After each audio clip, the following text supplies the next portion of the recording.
Olá, alunos do site Direito em Tela. Nossa aula de hoje é sobre termo. Termo é o dia ou o momento em que inicia ou extingue a eficácia do negócio jurídico. Quando inicia, nós chamamos de termo inicial e quando extingue, nós chamamos de termo final. O termo está condicionado a um evento futuro e certo. Futuro porque ainda não ocorreu e certo porque nós sabemos que vai ocorrer.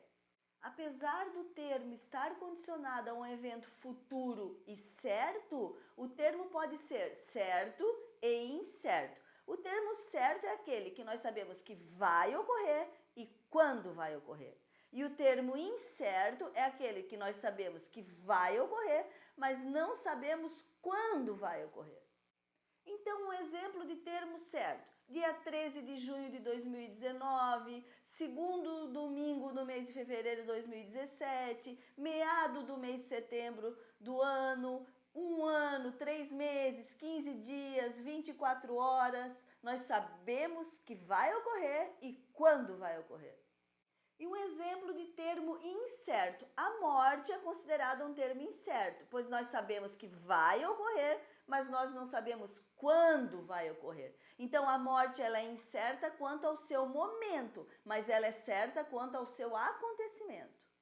Nós temos 3 espécies de termos: o termo convencional, o termo de direito e o termo de graça. O termo convencional é aquele que as partes de livre e espontânea vontade, ou seja, por vontade própria, inserem um negócio jurídico. O termo convencional depende exclusivamente da vontade das partes. Exemplos de termos convencionais: João pagará o aluguel no dia 15 de cada mês, José pagará o imóvel daqui a 30 dias, Maria poderá permanecer no imóvel por 1 ano. Termo de direito é o termo que é definido pela lei, nós chamamos de termo legal, ou determinado pelo juiz, que nós chamamos de termo judicial.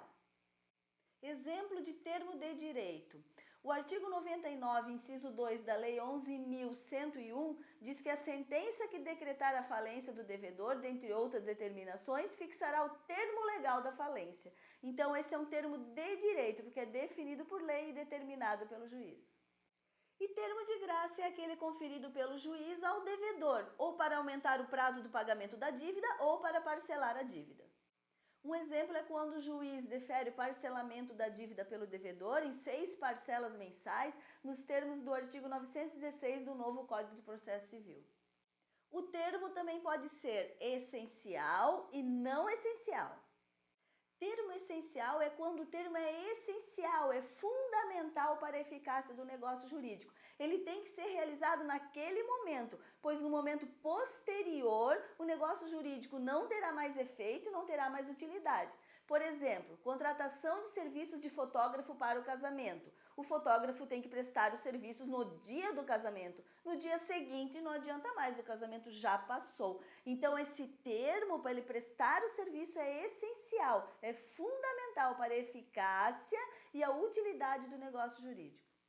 E termo não essencial é aquele termo que não é essencial, não é fundamental para que o negócio jurídico surta efeitos. Se ele for realizado fora daquele momento determinado, ele continuará surtindo efeitos. Por exemplo, João deverá pagar o aluguel todo dia 15 de cada mês. Mas se o João pagar o aluguel no dia 14, o negócio jurídico, que é o contrato de locação, continuará a surtir efeitos normalmente. Vamos concluir a nossa aula de hoje.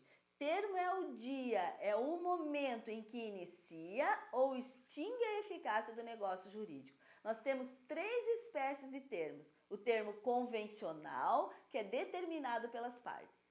O termo de direito, que pode ser determinado pela lei ou pelo juiz. E o termo de graça, que é quando o juiz permite o parcelamento da dívida ou a dilação do prazo do pagamento pelo devedor. E o termo também pode ser essencial e não essencial. Essencial é quando ele é fundamental para a eficácia e utilidade do negócio jurídico. E não essencial é quando ele não é fundamental para a eficácia e utilidade do negócio jurídico. Se você gostou dessa aula, curta o nosso vídeo, deixe o seu comentário abaixo e inscreva-se já em nosso canal.